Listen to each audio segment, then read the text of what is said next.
Last time, Bert and I camped a few days in Mancos, set up a security system to keep other campers out, all before Bert freaked out and decided to ride his motorcycle into the cold and rain up into northern Utah, while I stayed in Mancos and ate Freedom sausage and drank Freedom coffee. Freedom. Well, it's Thursday, almost noon. I really dragged ass getting out of here. I even started early because I'm thinking, wind could come in, it could start raining and snowing earlier than expected. So I just started packing up, even though I didn't really feel like doing anything except lounging around camp again. So I'm headed towards Moab. I got to stop off at the library first because I got a customer got email problems, and I gotta figure that out before I don't have internet. 52 degrees. If I can get out of this, if I can get down to Mancos, get to the library where this Wi-Fi, get my work done, I think everything will warm up by then. Say goodbye to my juju behind us. I wonder how long that guy's going to stay there. At some point, somebody's going to come in here and go, hey, why are they trying to blow up this up here? But I think up until this point, they probably saw the juju, and then they saw motorcycles and hammocks, and they were like, Southwestern Colorado is pretty cool. Less mountainous, a little bit more flat than regular Colorado, and as you move into Utah, it gets very flat. And it was very windy this day. I saw several of these little miniature cyclones in the distance, and even wound up running through one that was moving across the highway. It was very windy, and it's one of the days that I won't forget anytime soon. Maybe you have seen the dashcam videos where the semi-truck is rolling down the highway and gets blown over by a strong wind.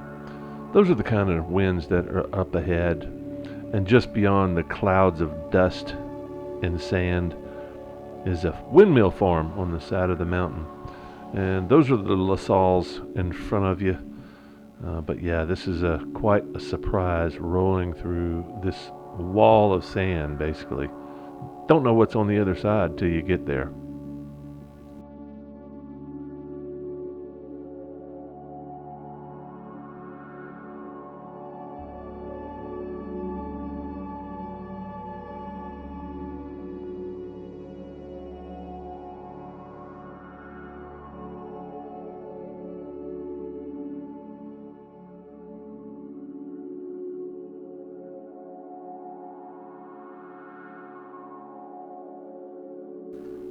And of course, when you get to Church Rock, this big, massive beehive structure on the right over here, once you see that, you know you're getting really close to Moab. And it's also the transition between the flat, distant rocks and the canyons that you're about to start crawling through.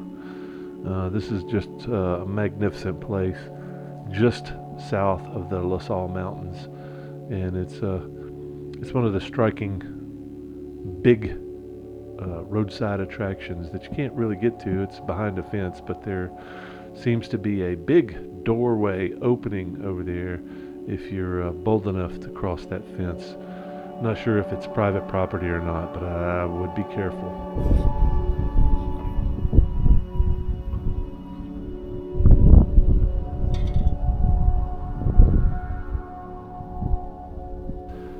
And of course, I came all this way thinking about this one campground and the walls that surround it. I figured this would be the best place to be protected from the strong winds that I'd experienced all day and for the past couple of days, just because the wind would be blowing down all the other canyons, and this was going to be at a right angle, hoping that it would block some of the wind. And I'm not sure if there's any better place than this other than finding a cave. And there's quite a few caves around here. Just getting to the caves on a fully loaded motorcycle was one of the big concerns that I had. But this is just a really cool place. Lots of interesting stuff to do within just a handful of miles of here. lots of different variety of activities outdoors in and around Moab, which is why it's such a huge tourist destination this time of year.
And of course, this is a very highly traveled road just outside of Moab along the Colorado River.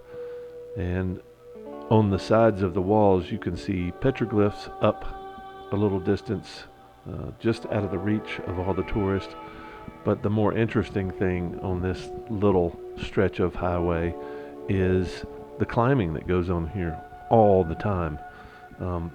Sadly, there wasn't much climbing going on here just because it had rained, and I found out from some of the climbers that the rock, the sandstone, gets very fragile when it rains. So apparently that is what put a stop to the climbing the days that I was there. But all along you can see parking on the left and the right side of the road. That's where the climbers like to get up, and they'll park right beside the rope and climb up these walls. Everywhere except where the petroglyphs are supposed to be. You can see a few climbers here even. So it's a climbing mecca. It's an off-roading, rock-crawling, motorcycle side-by-side, mountain biking, paddling, just everything. This is the mecca for the people that want to go and do the outdoor thing. It has it all. This place, I don't think of any place in America that is so jam-packed full of a variety of things that you can do outdoors if you're an outdoor person. And if you're interested in any of those things and haven't been to Moab, I would highly recommend that you come out here and explore for yourself. So I'm doing a little bit of a short hike along the river here.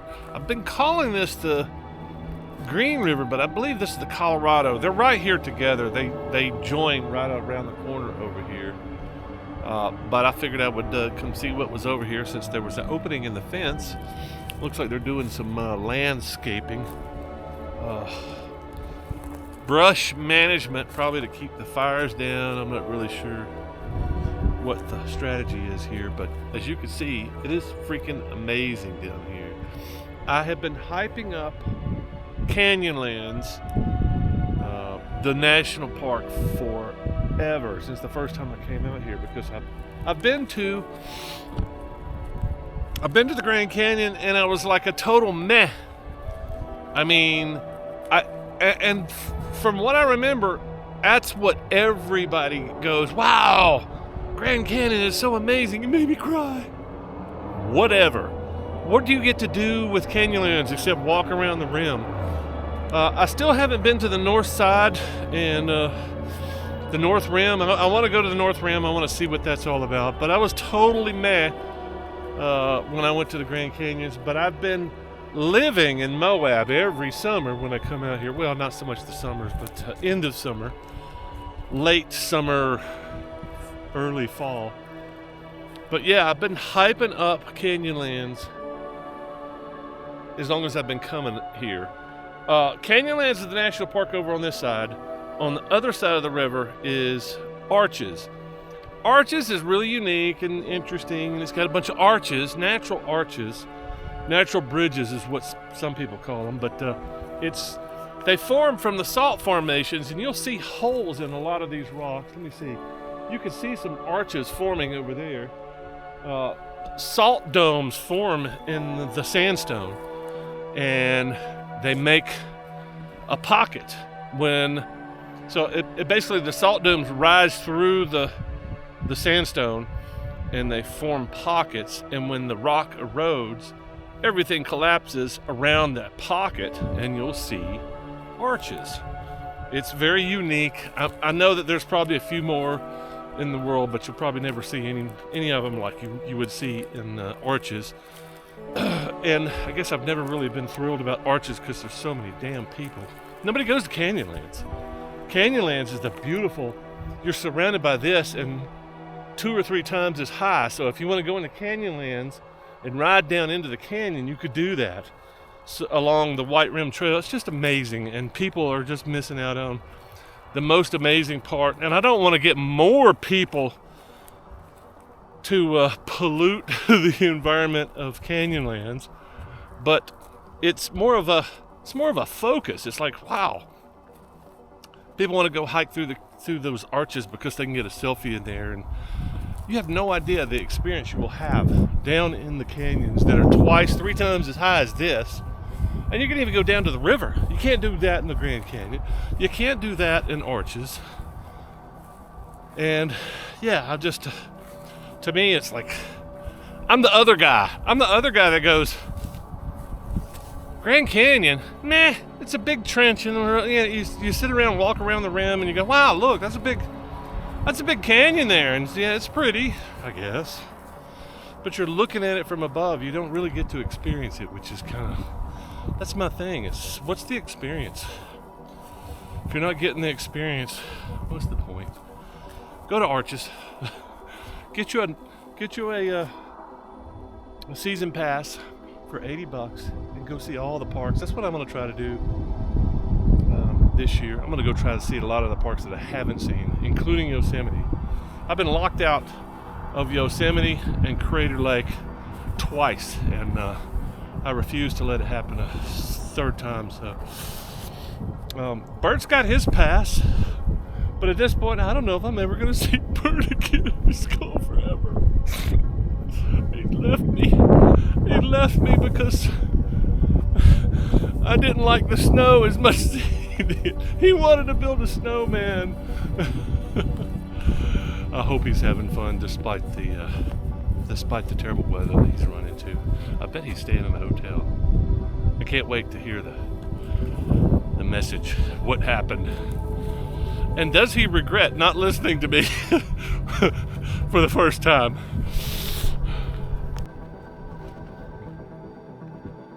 It's been like this for about 16 hours. All right, last week.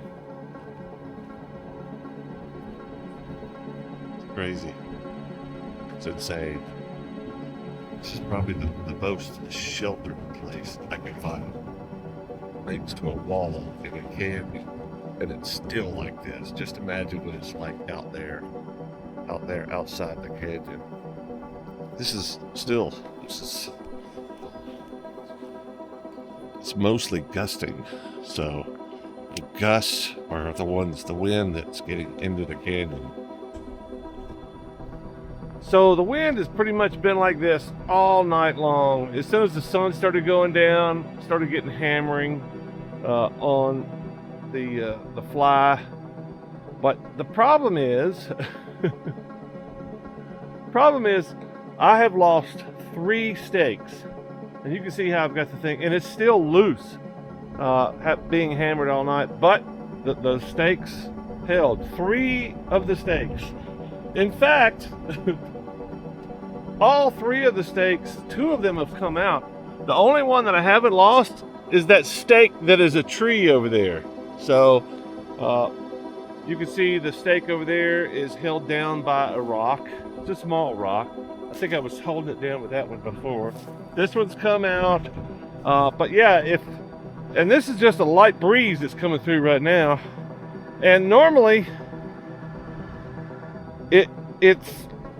there's no wind, and then it's gusts. So, but last night it was gusting like every 5 minutes, and the gust would last 15.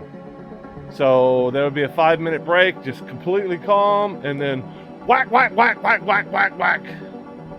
So this is just a large sail when you think about it. And yeah.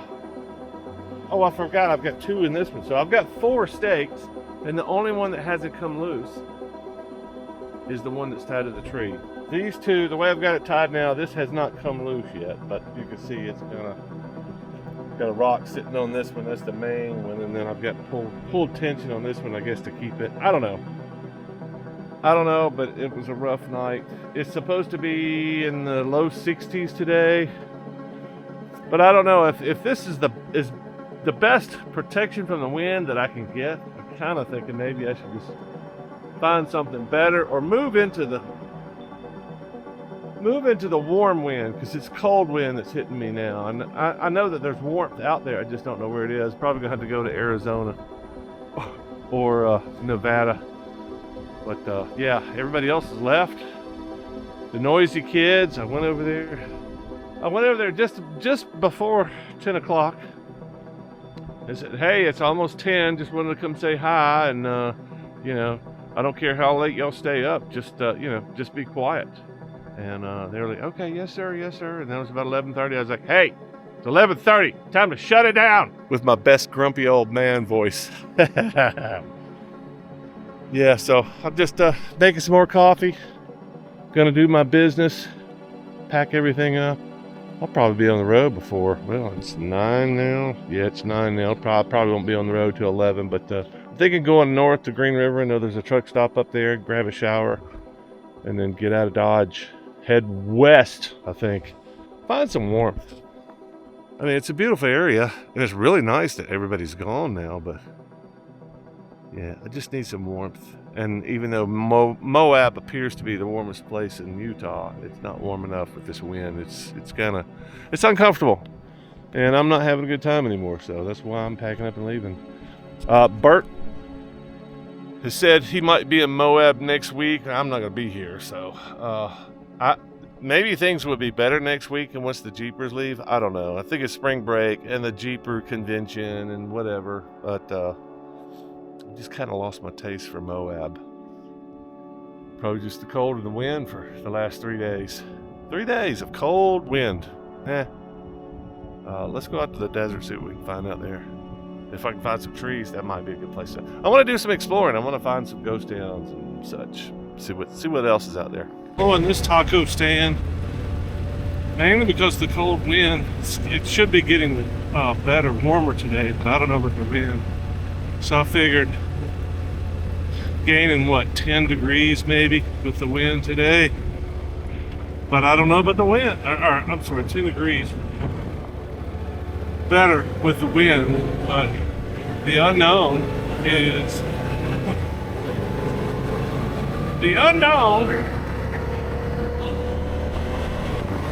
the wind. Nice campground, too much traffic. Great campground, too much traffic. I'm not sure what I was really expecting. I've never been out this far west, this early in the year. Apparently, the weather is very unpredictable. There's cold, there's rain, there's snow, there's hail, and there's a lot of wind, which is the thing that unsettles me the most. Don't miss next time where I camp in a city park in Delta, and find out what happens to me and the sprinklers coming up next time.